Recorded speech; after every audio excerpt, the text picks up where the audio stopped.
Welcome to Penrose Learning, where we make understanding easy. You start by confirming you have Pfms admin rights and a fresh backup. This prevents data loss. Next, open Settings, go to Modules, then the Checker module, or search module ID 42 because direct access saves time. Once there, export the existing checker rules and thresholds. You'll need the timestamp for rollback if changes fail. Make sure to record dependent workflows now, since altering rules will affect automated payments and validation chains.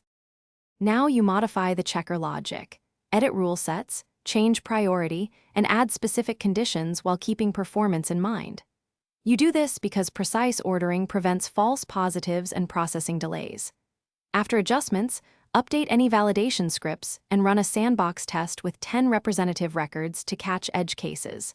If tests pass, increment the version and add clear commit comments. Make sure to notify downstream teams so integrations don't break.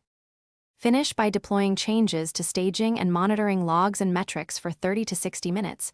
You want to confirm stability.